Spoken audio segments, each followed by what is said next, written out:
Hello everyone. Today we are going to discuss about scaffolding strategies. നമ്മൾ കൂടുതലായിട്ടും scaffolding എന്നൊരു പദം ഉപയോഗിക്കുന്നത് ബിൽഡിങ്സിൻ്റെ റീഇന്നോവേഷനും അതേപോലെ തന്നെ റീമോഡലിനും ഒക്കെയായി ബന്ധപ്പെട്ടിട്ടാണ്. പക്ഷേ ടീച്ചിങ്ങിലും സ്കഫോൾഡിംഗ് എന്നൊരു പദം ഉപയോഗിക്കുന്നുണ്ട്. സ്കഫോൾഡിംഗ് എന്നതൊരു പ്രോസസ്സാണ്. ആ പ്രോസസ്സിൽ ടീച്ചർ കുട്ടികളെ ഗൈഡൻസ് ചെയ്യുന്നു അല്ലെങ്കിൽ സപ്പോർട്ട് ചെയ്യുന്നു. അവരുടെ ലേണിംഗ് എൻഹാൻസ് ചെയ്യാൻ വേണ്ടിയിട്ട് അവരുടെ ഓരോ ടാസ്കിലുള്ള അവരുടെ വൈവിധ്യങ്ങൾ കൂടുതൽ കഴിവുകളും മറ്റും പുറത്തെടുക്കാൻ സാധിക്കുന്നു. സോ നമുക്ക് സ്കഫോൾഡിംഗ് എന്താണെന്ന് നോക്കാം. What is scaffolding? Scaffolding is a breaking up the learning into chunks and then providing a tool or structure with each chunks. Support to extend reach. Second one, task oriented, and last one, temporary. So next will be the process of scaffolding. The teacher helps the students master a task or concept that the students is initially unable to grasp independently. The teacher offers assistance with only those skills that are beyond the student's capability. Next will be the zone of proximal development scaffolding instructions. In order to meet student where they are, you have to know the individual and collective zone of proximal development of your learners. The zone of proximal development. The distance between the actual developmental level as determined by independent problem solving and level of potential development as determined through problem solving under adult guidance or in collaboration with more capable peers. Teacher scaffolding ചെയ്യുന്നത് systematic ആയിട്ടാണ്. ഓരോ പ്രവർത്തനത്തിന് ശേഷം അടുത്തതായി, അതായത് ഓരോ ഗ്രാജുവലായിട്ടാണ് ഓരോ task പഠിപ്പിച്ച ശേഷം അടുത്ത ടാസ്ക് എന്ന രീതിയിലാണ് സ്കഫോൾഡിംഗ് പോകുന്നത്.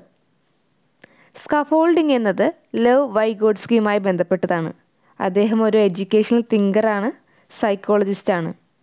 അദ്ദേഹത്തിൻ്റെ സോൺ ഓഫ് പ്രോക്സിമൽ ഡെവലപ്മെൻറ്റ് എന്നൊരാശയമായി കടക്കുന്നൊരു ടേമാണ് സ്കഫോൾഡിംഗ് എന്ന് പറയുന്നത്. സോൺ ഓഫ് പ്രോക്സിമൽ ഡെവലപ്മെൻറ്റ് എന്ന് പറയുമ്പോൾ ഒരു കുട്ടിക്ക് എന്താണ് അറിയുന്നത്, ആ കുട്ടിയുടെ അറിയുന്ന കാര്യങ്ങളിൽ നിന്നും വേണം ഒരു അധ്യാപകൻ പഠിപ്പിച്ചു തുടങ്ങാൻ എന്നുള്ളതാണ് സ്കഫോൾഡിംഗ് എന്നൊരു ടേം കൊണ്ട് ഉദ്ദേശിക്കുന്നത്.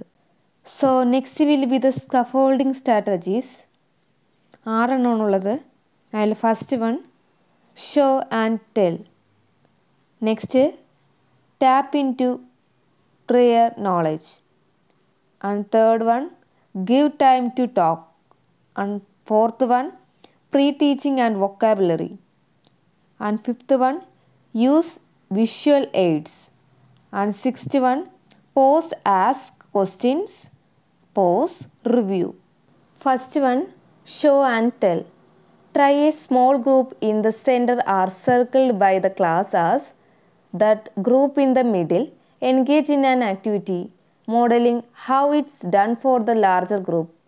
Always show students the outcome or product before they do it. Use think alouds, which will allow you to model your thoughts process as you solve the problem. And next one, tap into prior knowledge. Ask students share their own experience, hunches and ideas about the content or concept of study and have them relate and connect it to their own lives. Sometimes you may have to offer hints and suggestions, leading them to the connection a bit, but once they get there, they will grasp it as their own. Next one, give time to talk. All learners need time to process new ideas and information. They also need time to verbally make sense of and articulate their learning with the community of learners who are also engaged in the same experience and journey. Use think, pair, share, turn and talk, tiered teams or some other structured talking time throughout the lesson. You should begin including this crucial strategy on the regular basis. Fourth one, Pre-teach vocabulary. Pre-teaching vocabulary does not mean pulling a dozen words from the chapter and having kids look up definition and write them out. Introduce the words to kids in photos and in context to things they know and are interested in. Invite students to create a symbol or drawing for each word and give time for discussion of the words. Fifth one, use visual aids. Graphic organizer, pictures and charts can all serve as scaffolding tools. Graphic organizers are very specific in that they help kids visually represent their ideas, organize information, and grasp concepts such as sequencing and cause and effect. A graphic organizer is a scaffolding tool that helps guide and shape the student thinking so that they can apply it. And last one, pause, ask question, pause, review. That strategy, a new idea from discussion, the pause, then ask a strategic question, pausing again. By strategic, you need to design them ahead of time. Make sure they are specific, guiding, and open-ended questions. Keep kids engaged as active listeners by calling on someone to give the gist of what was just discovered, questioned. If the class seems stuck by the questions, provide an opportunity for students to discuss it with a neighbor. So scaffolding സ്ട്രാറ്റജിനെ കുറിച്ചിട്ടാണ് നമ്മൾ ഇത്രയും നേരം discuss ചെയ്തത്. എന്താണ് സ്കഫോൾഡിങ്ങും അതിൻ്റെ process എന്താണെന്നും അതേപോലെ തന്നെ സോൺ ഓഫ് പ്രോക്സിമൽ ഡെവലപ്മെൻറ്റ് വൈഗോട്സിനെയും കുറിച്ചും അതേപോലെ തന്നെ 6 സ്കഫോൾഡിങ് സ്ട്രാറ്റജിനെ കുറിച്ചിട്ടാണ് നമ്മൾ ഇത്രയും നേരം ഡിസ്കസ് ചെയ്തത്. Show and tell, tap into prior knowledge, give time to talk, pre teaching vocabulary, use visual aids, pause ask question, pause review. അതായത് സ്ട്രാറ്റജി എന്ന് പറയുമ്പോൾ ഒരു കുട്ടിക്ക് ഒരു കുട്ടി ഒരു ഗ്രൂപ്പിൽ കൂടെ ഇരുത്തി അതിനെ മോട്ടിവേറ്റ് ചെയ്യുക, അതായത് സ്കഫോൾഡിങ് ചെയ്യുക എന്നതാണ് ഉദ്ദേശിക്കുന്നത്. അതായത് ടീച്ചർ സപ്പോർട്ട് ചെയ്തുകൊണ്ട് ആ കുട്ടിയെ പഠനത്തിൽ സഹായിക്കുക എന്നതാണ് ഉദ്ദേശിക്കുന്നത്. അതായത് കാണിക്കുകയും ഒരു കാര്യത്തിനെക്കുറിച്ച് അത് കാണിക്കുകയും പറയുകയും ചെയ്യുക.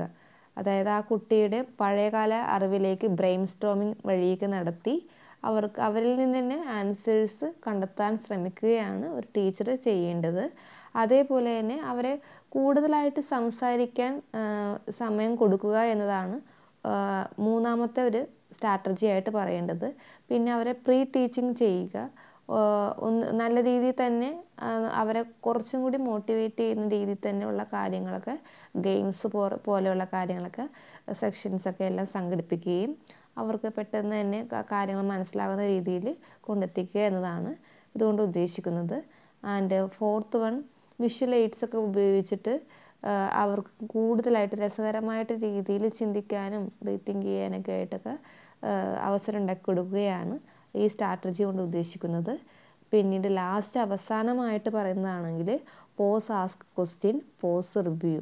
അതായത് ചോദ്യങ്ങൾ ചോദിച്ച് അവരോട് തന്നെ കാര്യങ്ങൾ അവർക്ക് തന്നെ മനസ്സിലാകുന്ന രീതിയിൽ അതെങ്ങനെ അപ്ലൈ ചെയ്യാവുന്ന രീതിയിൽ ഉണ്ടാക്കിയെടുക്കുക എന്നതാണ്, അവരെ സ്കഫോൾഡ് ചെയ്യുക എന്നതാണ് സ്കഫോൾഡിങ് സ്ട്രാറ്റജീസ് 6 കൊണ്ട് ഉദ്ദേശിക്കുന്നത്. ഇത് കുട്ടികളുടെ അവരുടെ നൈപുണ്യ ജീവിതത്തിൽ എല്ലാം വളർത്തിയെടുക്കുവാനും കഴിവിനെ പരമാവധി ഉയർത്തിക്കൊണ്ടു വരിക എന്നതാണ് ഈ സ്കഫോൾഡിങ് സ്ട്രാറ്റജീസ് കൊണ്ട് തന്നെ ഉദ്ദേശിക്കുന്നത്. Thank you.